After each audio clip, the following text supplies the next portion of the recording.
ప్రియమైన సహోదరి సహోదరులకు మన ప్రభు అయిన యేసుక్రీస్తు వారి పరిశుద్ధ నామములో మీ అందరికీ శుభవందనములు తెలియచేస్తూ ఉన్నాను.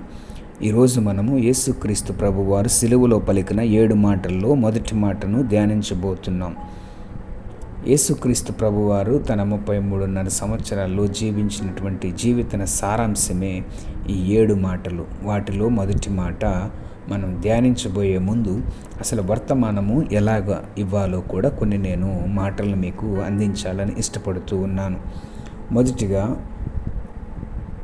గ్రీటింగ్స్ తెలియచేయాలి. సభను ఉద్దేశించి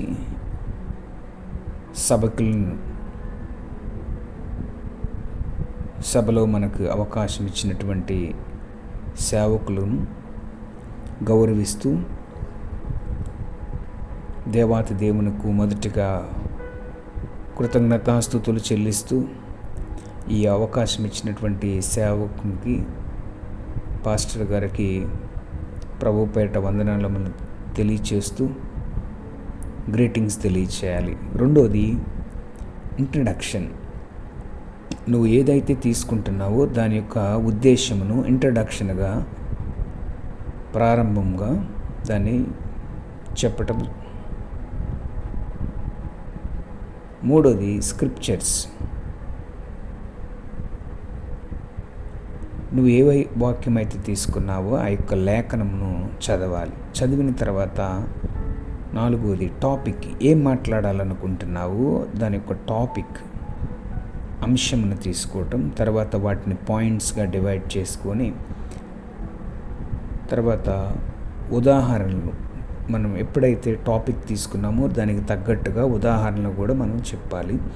తర్వాత కన్క్లూజన్, చివరిలో ఆల్టర్ కాల్ ఇచ్చి వారిని ప్రార్థనలోనికి నడిపించాలి. ఇది ప్రొసీజర్.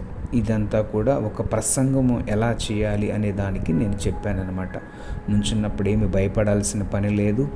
అటువైపు ఇటువైపు దిక్కులు చూడకూడదు, కింద వైపు చూడకోకుండా ఐ కాంటాక్ట్ మాట్లాడుతూ ఉండాలి. అది గుర్తుపెట్టుకోండి. ప్రభువు నాకు సహాయం చేస్తాడు అనేటువంటి విశ్వాసం కలిగి జీవించాలి. లేకపోతే టెన్షన్ వచ్చిందనుకోండి, అక్కడ మనం మాట్లాడలేము. అలాగా ఉండకోకుండా టెన్షన్ తీసివేయండి. మొట్టమొదటిగా ప్రారంభ ప్రార్థనతో ప్రారంభిస్తే దేవాతి దేవుడే నిన్ను నడిపిస్తాడు.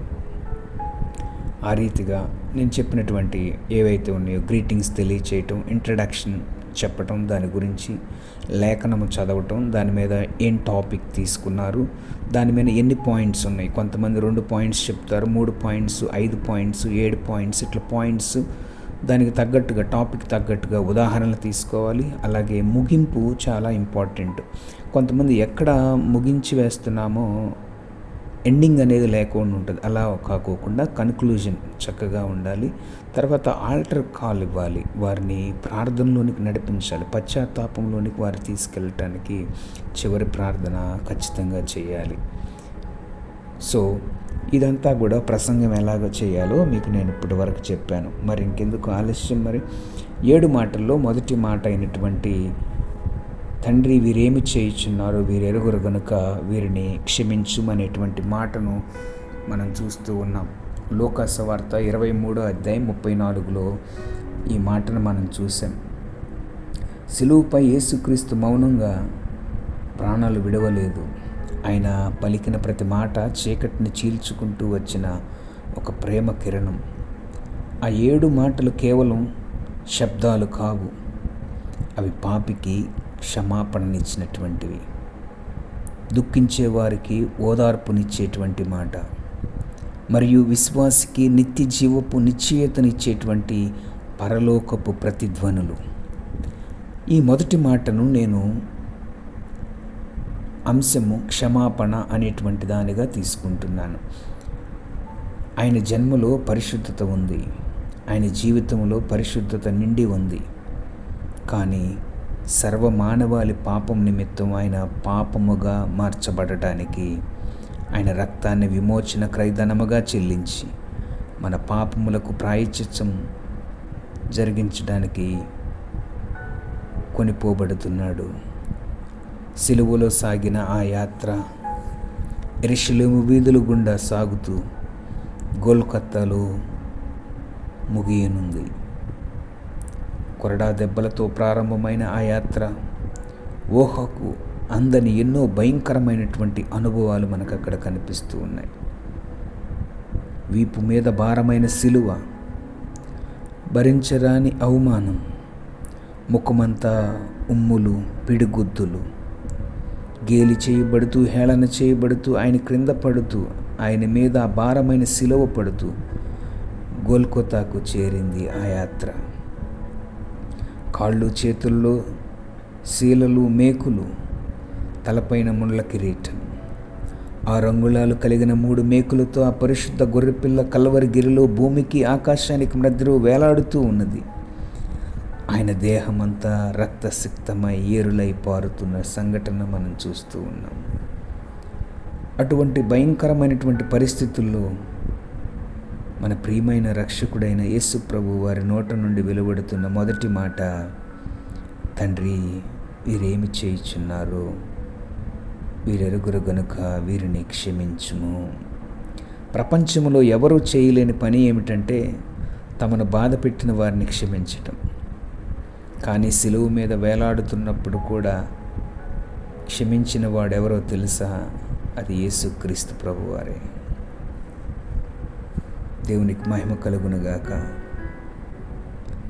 దీని యొక్క చారిత్రక నేపథ్యం చూస్తే, లేదా వైద్యశాస్త్ర విశ్లేషణ మనం చూస్తే, మెడికల్ అండ్ హిస్టారికల్ రియాలిటీ చూస్తే, రోమా శిక్షాస్మృతి ప్రకారం సిలువ వేయబడే నేరస్తులు సాధారణంగా తీవ్రమైన ఆక్రోషంతో, కోపంతో సిలువ వేసేటువంటి వారిని శపిస్తూ ఉండేటువంటి వాతావరణం అక్కడ కనిపిస్తూ ఉంటుంది.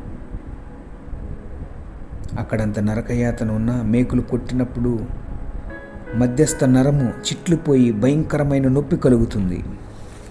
అలాంటి పరిస్థితుల్లో కూడా మనిషి మెదడు కేవలం నొప్పి మీద మాత్రమే స్పందిస్తుంది.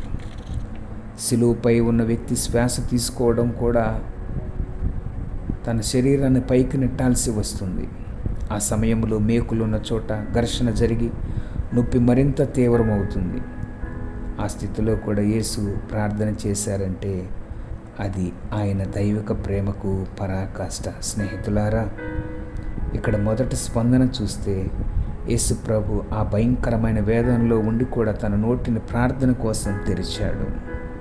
ఆయన మొదటి చింత తన ప్రాణం గురించి కాదు, తనను చంపేవారి ఆత్మల గురించి. చారిత్రక సాక్ష్యం చూస్తే సైనికులు ఆయన వస్త్రాలను పంచుకుంటూ చీట్లు వేస్తున్నారు. కీర్తనలో 22:18 ఉన్నటువంటిది ఆ మాటను అక్కడ చూస్తాం.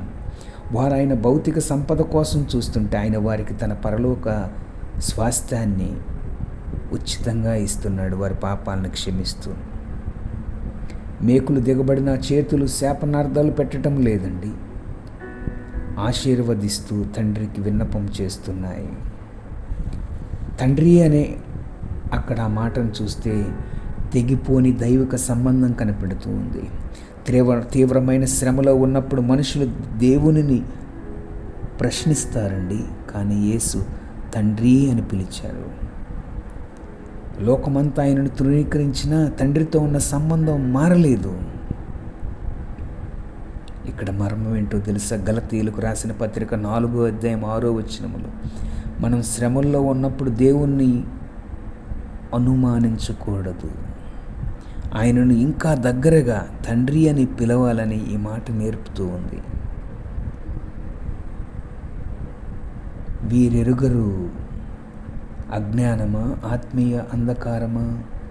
యేసు వారి పాపాన్ని అజ్ఞానం కింద జమ కట్టడం వెనుక ఒక గొప్ప న్యాయ సూత్రం దాగి ఉంది. చట్టపరమైన మర్మం, ఒక వ్యక్తి తెలిసి తప్పు చేస్తే శిక్ష తీవ్రంగా ఉంటుంది, తెలియక చేస్తే కనికరం చూపే అవకాశం ఉంటుంది. యేసు తనను చంపేవారికి ఆ కనికరం దక్కాలని వారిని అజ్ఞానులుగా సంబోధించాడండి. అజ్ఞానం పాపానికి సాకు కాదు, కానీ క్షమాపణకు అది ఒక ద్వారం. వారు మెస్సైని చంపుతున్నామని తెలియక చేశారు, కానీ ఒక మనిషిని చంపుతున్నామని వారికి తెలుసు. అయినప్పటికీ యేసు వారి పక్షాన నిలబడడం ఆయన మధ్యవర్తిత్వం ఇవ్వడానికి నిదర్శనంగా కనబడుతుంది. హెబ్రీయులకు రాసిన పత్రిక 7వ అధ్యాయం 25 చూస్తే ఆత్మీయ అంధకారం అక్కడ కనిపిస్తుంది. వారు దేవుని కుమారుడిని సిలువ వేస్తున్నారని గ్రహించలేనంతగా సాతాను వారి మనోనేత్రాలకు గుడ్డితనం కలుగు చేసిందండి. 2 కొరింథీయులకు 4వ అధ్యాయం 4వ వచనంలో ఉన్నటువంటి మాటను మనం చూస్తే, 1 కొరింథీయులకు 2వ అధ్యాయం 8వ వచనంలో పౌలు సాక్ష్యం చూస్తే, వారు ఎరిగి ఉంటే మహిమా స్వరూపియకు ప్రభువును సిలువ వేయకపోయిదురు అని అపోస్తుడైన పౌలు ఈ మర్మాన్ని వివరించాడండి. యాజక ధర్మం మరియు ప్రవచన నెరవేర్పు కనిపిస్తూ ఉంది. సుమారు 700 ఏళ్ల క్రితమే యెషయా ప్రవక్త అతడు అనేకుల పాపమును భరించుచు అతిక్రమము చేయువారి పక్షమున విన్నపము చేసినని రాసినండి. యెషయా గ్రంథం 53వ అధ్యాయం 12వ వచనములు. యాజకత్వం కనిపిస్తూ ఉండండి. హెబ్రీయులకు రాసిన పత్రిక 4వ అధ్యాయం 14-15 వచనము చూస్తే, ప్రధాన యాజకుడు ప్రజల పాపముల కోసం రక్తం ప్రోక్షించి ప్రార్థన చేయాలి. ఇక్కడ యేసు తన స్వంత రక్తమును ప్రోక్షిస్తూ లోకము కోసం ప్రార్థిస్తున్న ప్రధాన యాజకుడుగా ఉన్నాడు. దేవునికి స్తోత్రం. రక్షణ కార్యం క్షమాపణతోనే ప్రారంభం కావాలని, అందుకే యేసు క్రీస్తు ప్రభువారు అన్నిటికంటే ముందు క్షమాపణను ప్రకటించాడు. దేవునికి స్తోత్రం. క్షమాపణలో శక్తి ఉంది. క్రైస్తవం అంటే నిన్ను గాయపరిచిన వారిని క్షమించడం మాత్రమే కాదు, వారి రక్షణ కోసం ప్రార్థించడం కూడా. మత్తయి సువార్త 5వ అధ్యాయం 44లో మనకు కనిపిస్తూ ఉంటుంది. దేవునికి మహిమ కలుగునుగాక. అజ్ఞానానికి ముగింపు కనిపిస్తుంది. మనం రక్షించబడిన తర్వాత కూడా పాపం చేస్తే అది అజ్ఞానం కాదు, ఉద్దేశపూర్వకంగా తిరుగుబాటు అవుతుంది. కాబట్టి క్షమాపణను అలుసుగా తీసుకోకూడదు. ఇక్కడ మనకు స్టెఫెన్ ఎంత మాదిరి కనిపిస్తూ ఉన్నాడు. అపోస్తుల కార్యాలు 7వ అధ్యాయం 60వ వచనములో యేసు పలికిన ఈ మాటే మొదటి హతసాక్షి అయిన స్టెఫెన్కు ప్రేరణనిచ్చిందండి. ఆయన రాళ్లతో కొట్టబడుతూ కూడా ప్రభువా అనే మాటను మనం చూస్తున్నాం. అతడు మోకాళ్ళలోని ప్రభువా వారి మీద ఈ పాపం మోపకుమని గొప్ప శబ్దంతో పలికెను. ఈ మాట పలికి నిద్రించెను అని ఉందండి. అక్కడ ఎంత గొప్ప త్యాగము. యేసు ప్రభు వారు ఏం బోధించారో దానిని తప్పకుండా చేసి చూపించారు శిష్యులు. తాను చేయడానికి ఇష్టం లేనిది ఏది అయినా బోధించలేదండి. నేను మీతో చెప్పున్నదేమనగా, మీరు పరలోకమందున్న మీ తండ్రి కుమారులై ఉండునట్లు మీ శత్రువులను ప్రేమించండి, మిమ్మల్ని హింసించు వారి కొరకు ప్రార్థన చేయడని మత్తయి సువార్త 5వ అధ్యాయం 44వ వచనములో కనిపిస్తుంది. ఆయన బోధించినట్లుగానే శత్రువులను ప్రేమించారు. ఆయన హింసించే వారి కొరకు ప్రార్థన చేశారు. తండ్రి వీరేమి చేయుచున్నారో వీరెరుగురు గనుక వీరిని క్షమించు. ఈ మాట వింటుంటే శరీరం జలధరిస్తుందండి. కానీ ఆ దినాన బండలుగా మారిన రాతి హృదయాలు చలించలేదండి, స్పందించలేదు. నేటి మన జీవితాలు కూడా వారికి ఏ మాత్రము తీసిపోలేదు. మనం ఇతరులను క్షమించకపోతే పరలోకపు తండ్రి మనల్ని క్షమించడు. మత్తయి సువార్త 6వ అధ్యాయం 15వ వచనం.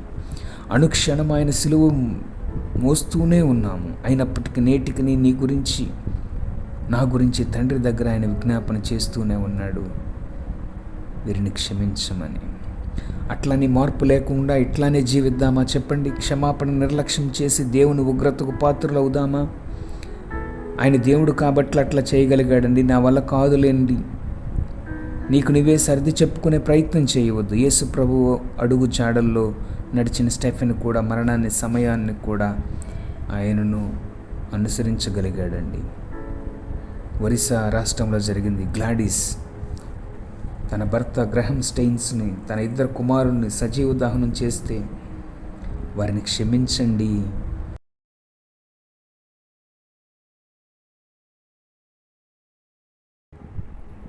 వారిని క్షమించి వారిని దేవుని దగ్గరకు నడిపించగలిగింది.